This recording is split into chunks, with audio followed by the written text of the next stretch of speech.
sorry, everyone. We didn't have time to change out of our work uniforms. Yeah.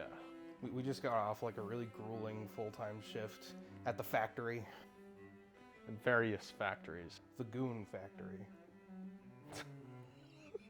If you couldn't tell by my attire, a few nights back, it's probably about a week ago now, we went and saw a live production of a stage show that I am very fond of. Evil Dead the Musical. I hope you are very fond of now. I loved it. It was a very fun experience. Yes. I did a lot of performances of that stuff in the high school drama department, and if you can't tell by my facial makeup right now, I was obviously a fucking obnoxious drama kid. During that show, before it all started, we saw one of the lead actors, I believe it was the Scotty actor. Well, first off, before the show started, there was a guy dressed as Riff Raff, taking our fucking, checking our stamps to see if we were on the Almost seat. like, oh, that's a cool cosplay. I wonder if we're gonna get any special little pre-show something, right? Yeah, no, and then before the show even starts, before we get our little overture with our little announcer character and everything, here comes fucking Frankenfurter on stage, and they had the guy who played Scotty doing the full sweet transvestite number going around. It was fucking wonderful, and then Ash shows up and then blows his brains out with a shotgun. We, of course, were in the splatter section, so we got drenched in fucking blood. Oh, yeah. It was They did not skimp on the blood. They had pumps going. They had pumps, they had condoms filled with fake blood. It was fucking, it was great. A few nights later, I went and I rewatched Rocky Horror, because I hadn't done that in several years at that point. And then I thought to myself, okay, no, Tony needs to see this. Because while I had watched it a lot in high school, the general takeaway I kind of had was the general takeaway a lot of people have. It's this cultural phenomenon. But as I looked and tried to find people's thematic takes, because I had my own, I couldn't find anything. And the last night I checked again, I still couldn't find anything of people like actually thematically dissecting the movie, what the movie is, and kind of the association. Like, yes, no, it's problematic. Yes, it has themes of the LGBT. Yes, it has all these things. But what does that come together to actually say? So I wanted to show it to you. And Tony, what did you think of the Rocky Horror Picture Show? Spoiler warning, if you haven't watched it. Alamaus come down from another planet to sexually liberate peoples of other planets, in this case, Earth. Yes. And on this fucking convoy, they just so happen to bring a space fascist, a space punk rock transvestite fascist. Yes, I referred to him as a countercultural fascist because he is all for sexually liberating people, but only in his image, essentially creating a third Reich. Yeah, counterculture. If you're going to be weird and different, you're going to be my weird and different, or I'm going to shun you, or better yet, throw you in a fucking icebox, or rape you. All this kind of stuff. Yeah. It's fucked, but it makes Frankenfurter such a fucking great villain. As a result, and then you still have like a wave of people. OMG, he's literally me. Yeah, that's a problem. Anyways, yeah, Rocky Horror Picture Show, Evil Dead the Musical. Got a live performance of both, either or. Go ahead and check him out. Meatloaf tells you to. Welcome to episode 10 of the list. It's not easy having a good time.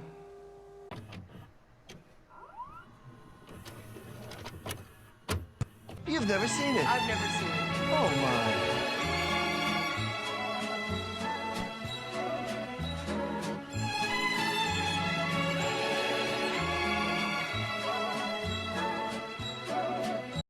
So, Tony, it is your choice this month. We are all spookied the fuck out. Oh yeah. What is your choice? I think something may have happened to the burger. It might have something to do with the month. It might have something to do with Halloween. Either that or the United States just got to it, you know, some of that growth hormones and such. So why don't you hold on to your burger while I get us started, right? Okay. Now, don't sniff it. I didn't sniff it. I looked at the camera, you fucking... You are the one with the cat ears here, fucker! We spend quite a bit of time on this show discussing, like, very big name movies. They could be just big budget things like Die Hard, you know, like RoboCop. They could be by big studios. In the case of like Dead Leaves, Production IG, you know, move on to do Studio Trigger.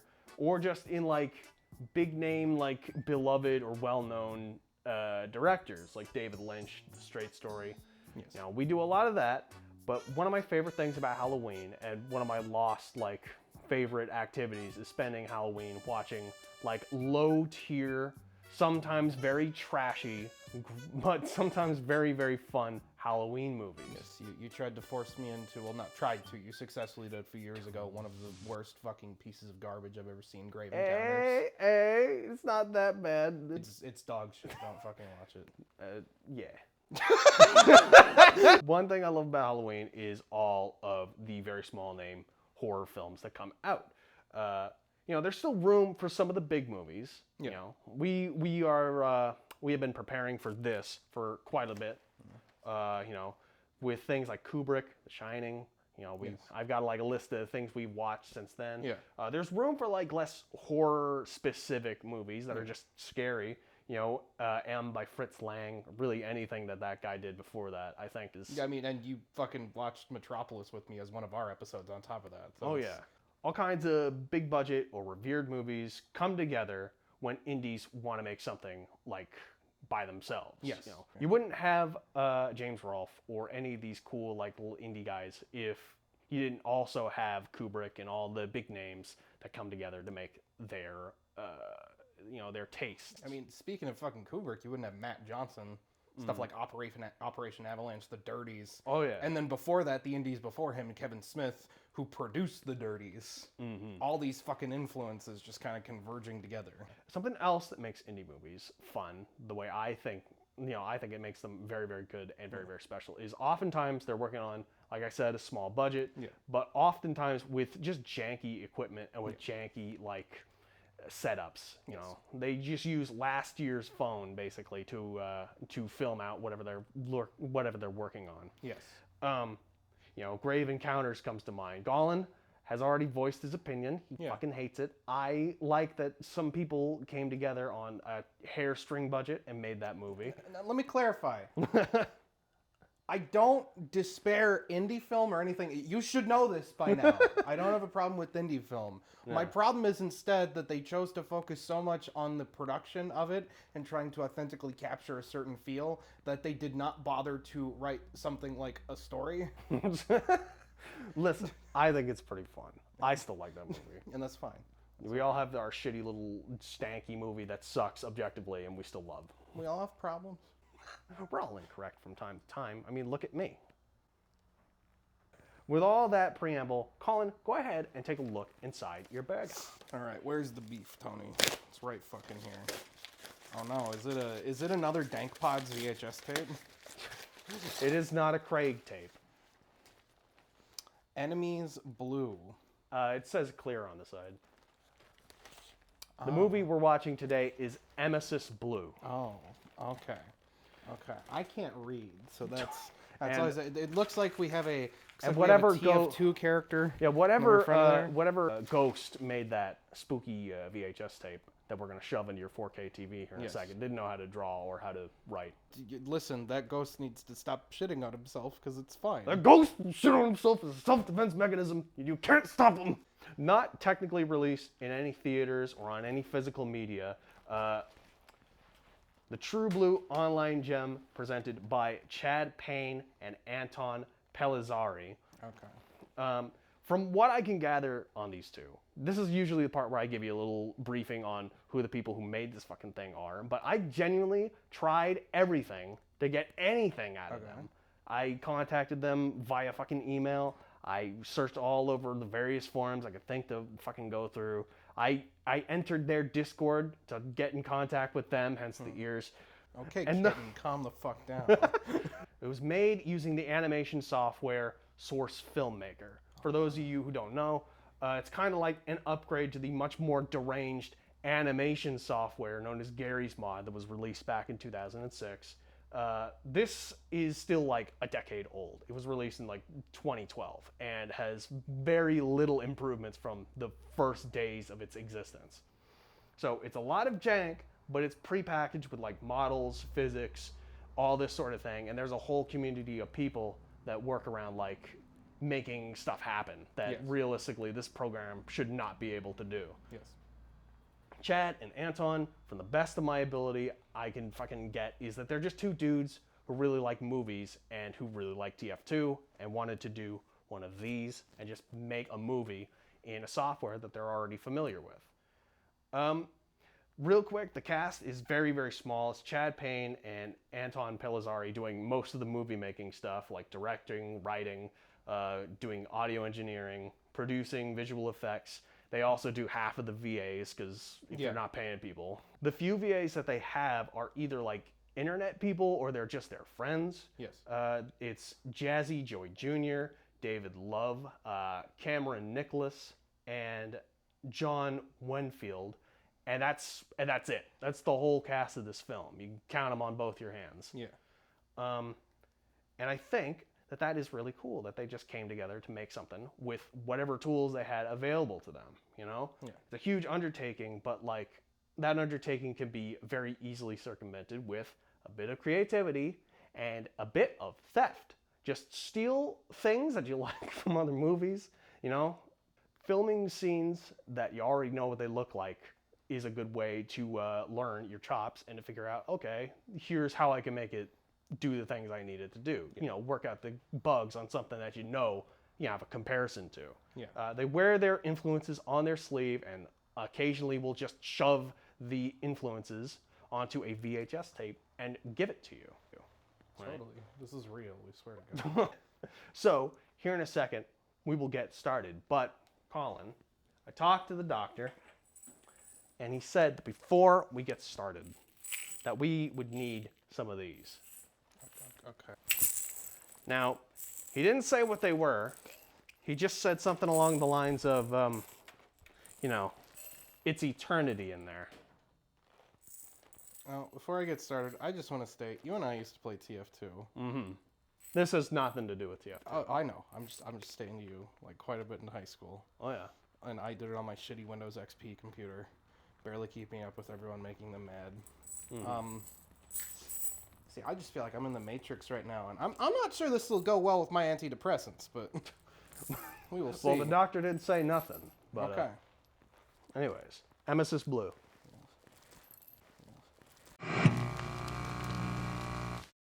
You sure you don't want to come in? I have to get back to the office. You really got to get out more often, Doc. What if it's an ambush? Just keep an eye out for the police. Are you worried about something? Yeah, actually. You ever get the feeling like you're being watched? Have you spoken to your mother about this? She says it's all in my head. I want to know what the hell is going on here. We are looking for a very dangerous criminal. If we don't find out where he is, they'll have all our hits.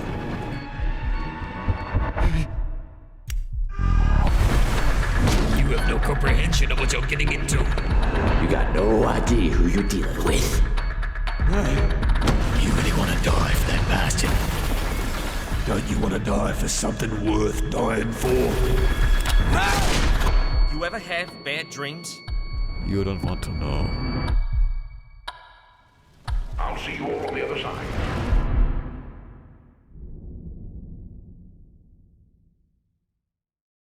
Colin, so tell me, what did you feel about Emesis Blue? Okay. I want to get some real quick out of the way. I would very quickly like to switch up the format from our usual. And I would like Tony to both explain what the plot and just give his quick thoughts on it, because I'm curious, because we have had zero discussion on this since we watched it. Plot is, the story at least, is just that someone has figured out how to bring people back from the dead, and they use that for, of course, what you'd immediately use it for, which is to prolong war. Yeah. And to make a lot of money. Okay. And I guess the plot is why that's the most horrific thing that people could possibly do. Actually, that's vice versa. Vice versa?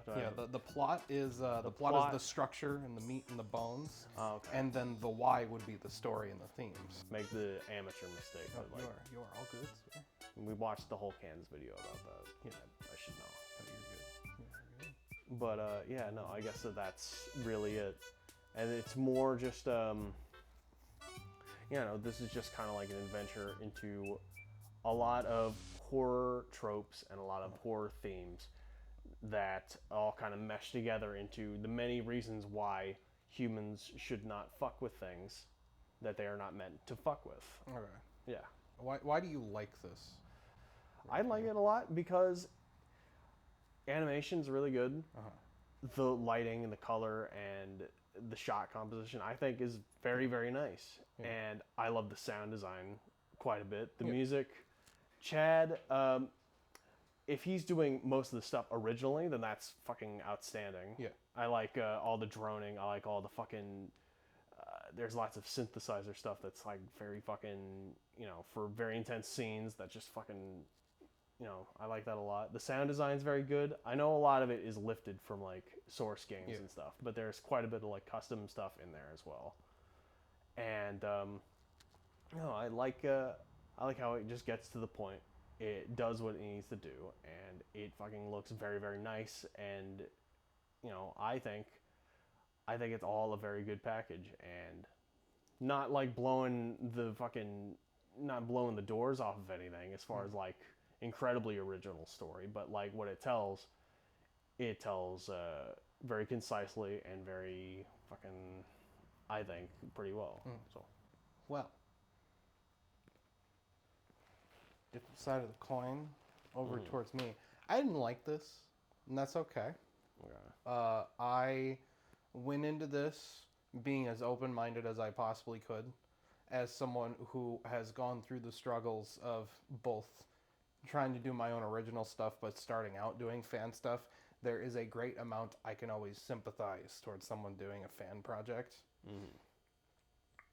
But my kind of problems with this are really layered, and I guess like one of the first things we can start with is sort of an opposite opinion I have of yours. You said this is very concise. You said it gets to the point.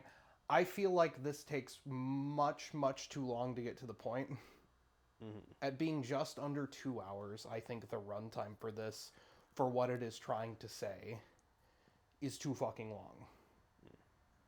Yeah, it's one of those things where I feel like calling this a movie is a bit of a stretch, and I do think there is stuff to be said about these themes of war and sort of the inconsequential nature that the government views soldiers as. It's a literal thing of they're just cloning people over and over again, but the commentary it's trying to pull on is that soldiers are just a dime a dozen. That's why we have procreation be such a big supporter in this country and all these countries that fuel war and everything. I don't feel like the movie gets to that point till about like 45 or so minutes in. It alludes to it, but a lot of it is just a lot of very slow burn stuff. And I'm not a person who's against like slow burn stuff or anything, but it comes to this like big halt for me at the point where they get down into the catacombs, and I feel like the movie is, as you said, just playing on a lot of horror tropes and starts playing with a lot of pre-existing imagery. And you and I had this thing that right before we watched this, I said stealing is good, but there is an asterisk to that. When Quentin Tarantino steals something, he is using the previously established imagery to make his own point. When, for me at least, this movie is stealing something, I don't really see what it's thematically trying to accomplish, besides doing what Francis Ford Coppola talked about a lot, which is just reminding me of a better movie. He made The Godfather Part 3 back in the 90s. He did this as sort of a big, in his own words, like a big cash grab. It was a cash grab specifically because he didn't necessarily have like a huge, big emotional idea for a story, but he was going to make it because his company, American Zoetrope, was about to go under. So when he goes and makes Godfather 3, he makes it fairly independently in some studio notes and everything, but there was an initial cut where a big emotional moment happens, and you flash back to all of these big moments from the first two films, which are these sort of proudly decorated, beautifully looked upon moments of film from the 70s, right? Yeah. And this film that did not have as like great of an initial response or is culturally remembered as not being as good in the words of Coppola, that original cut of the movie before he did a recent cut where he cut a lot of the movie down and rearranged stuff, I'm reminding you of moments from a movie that, in his opinion, is objectively better. When you do things like give me a moment from The Shining, or give me a moment from Dr. Strangelove, that Strangelove one in particular was very thematically confused in my mind, because the context for what they're doing versus the context of what the original scenes are doing in that. It just seems thrown in there because they liked the movie and didn't have really a purpose to throw it in there. And it just confused me a great deal, I guess. Let's see. I think that problem that you're saying is most like exemplified, and it's the one that I caught even before I showed it to you, was references to M. A lot of times they'll put like the M over like walls and stuff to reference like that the Dr. Fritz was kind of like meant to be symbolized by that character in that movie. Yeah. And in some ways it kind of gets it. There's the like compulsive killing thing, the not really remembering or not really like understanding what he's doing when he's doing it. But the overall theme of M is very much different from that. And I get why they might put it in there. It's a movie that they really like. Yeah. And it kind of fits with the character. But they didn't take the time to like expand upon that. Yeah. Maybe it's just, they have like all these references to various movies, and maybe if they spent time like focusing on just one of them, like M, if they stuck with just that character, or you could even cut away to other characters to get like exposition or whatever. But if you stuck with the Doctor through most of this and really expounded upon that one movie's themes, then I could get you. I can understand that that's it's a bit confusing. It's not even that it's confusing to me. I just sort of like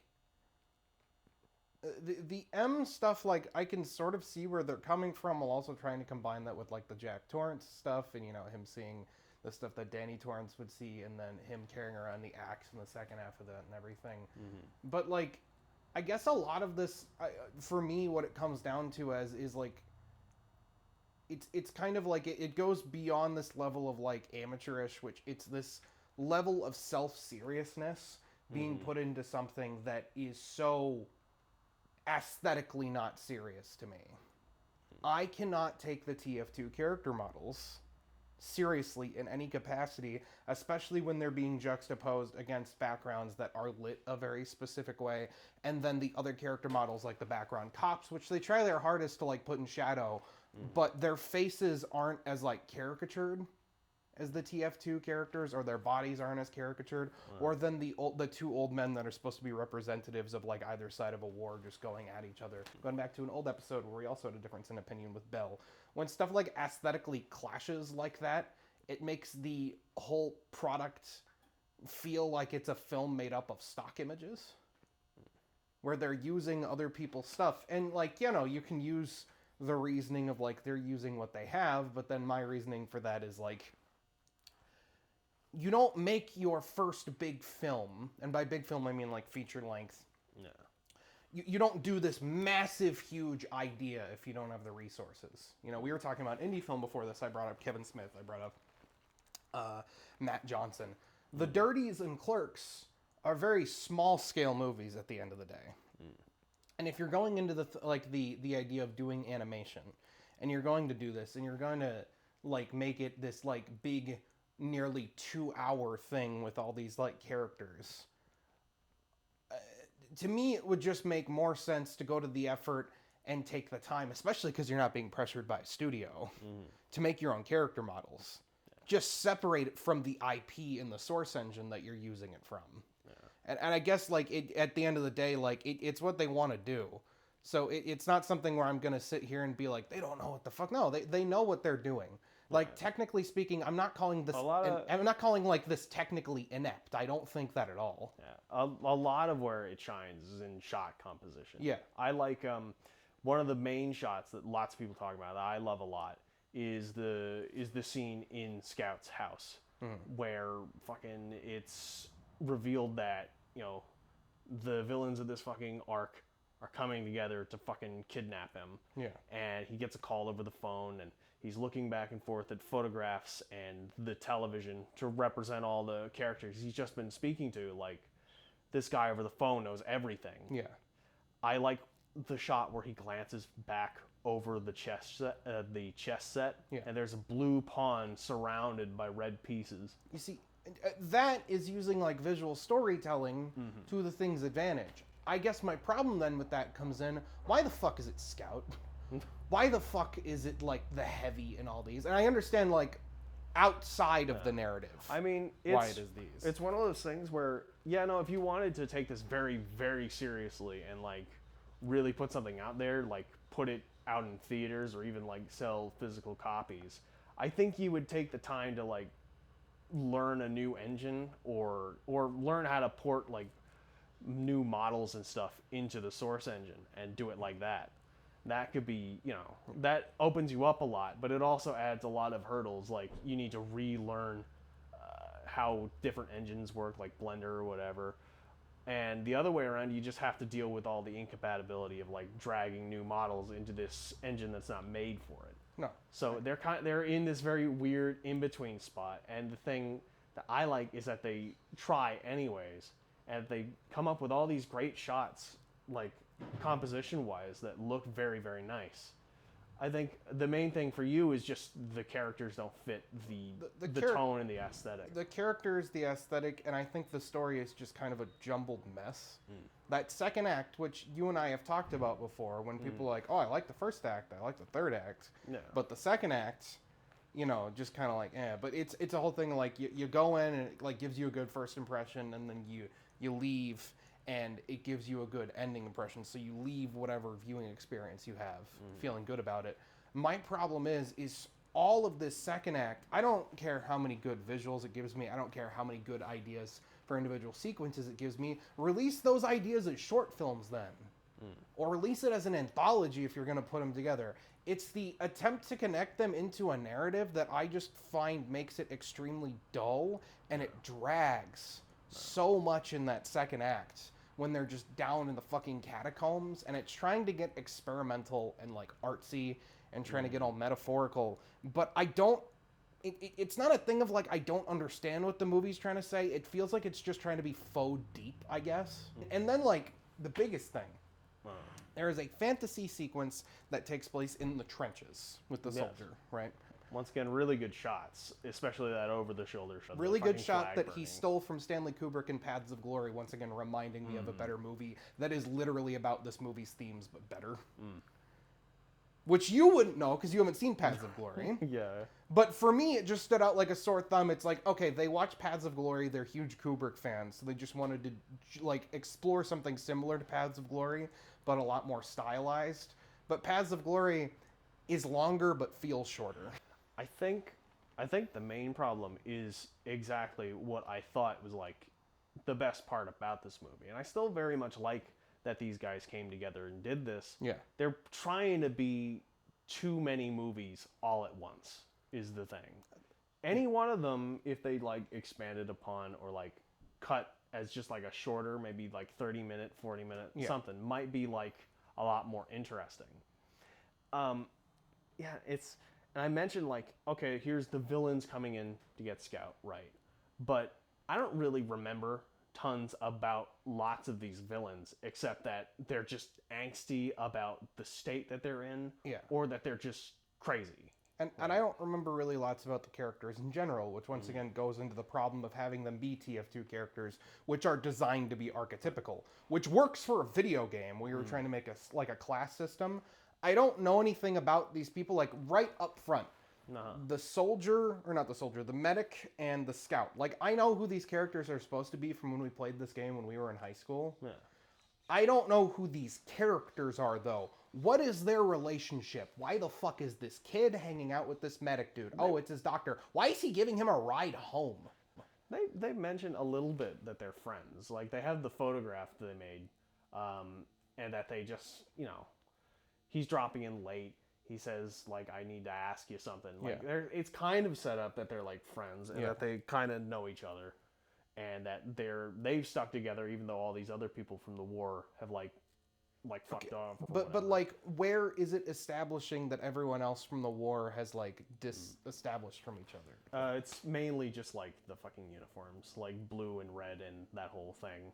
I know, but I'm saying, like, the actual people from the war themselves, where is it establishing those peoples? And to me, it comes off more so like they're trying really hard to make something for the people who like the game, as opposed to making a story that stands well on its own. And they cut a lot of exposition about what blue and red, like Builders League and the fucking demolition, like, companies, what they are. They cut it to be brief and to not, like, shove exposition down your throat. But I feel like they do that anyways, though. Yeah, that's really... They want to cut to the chase on some spots, like, for example, when they need to tell you, like, Scout has been kidnapped, no one, like, outright says it to you. There's the shot of him pulling the fucking photos out of the envelope, and he drops them all. He's freaked out, and it falls down onto this newspaper that said Jules Archibald has been kidnapped, and the photographs cover all the words except kidnapped, and they're all photos of the Scout. Yeah, which is a really cool trick. But then I guess he gets the call on the phone and the thing on the note on the wall, and it's like, oh, okay, maybe they just went a little too far with that. Well, no, they kind of cut to the chase on stuff sometimes, but just, like, not enough. Well, no, I'm saying, like, a lot of the stuff that, like, I guess is kind of like, I think the biggest problem when it comes down to it is just the movie has, like, a screenwriting problem. Like, I want to know what a table read for this movie would look like.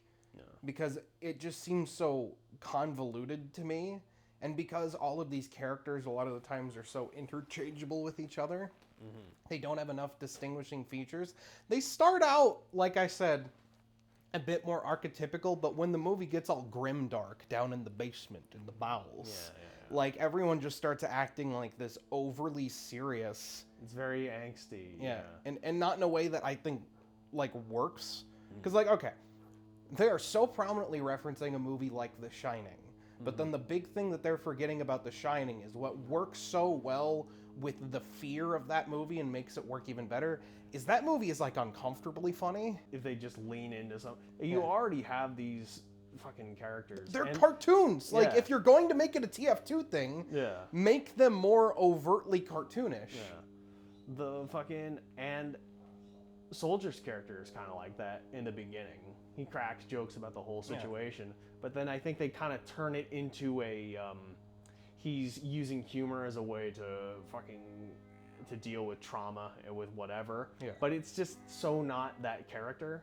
Well, it comes out of, like, mostly nowhere, I guess. It's trying to apply these dark and gritty and, like, fucking serious mentalities to what are cartoon characters, which I just said scripting was the biggest problem, but, like, if we're getting down to it, why is this a fan film? I logically know why this is a fan film, because shit's expensive, but simultaneously, a lot of this I don't think would be that much more expensive. It's just time consuming.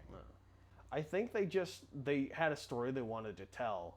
And they were like, we could use the framework of TF2 for that, because they had these pre-established characters. And I mean, I guess the litmus test would be, like, could you show this to somebody who has no fucking idea what TF2 is? And you think they would, like, at least get the story? And I have a vague idea. And even then I was sitting there being like, you're not explaining enough for this to be enjoyable. And it's the problem that I've, like, vocalized to you about video game adaptations.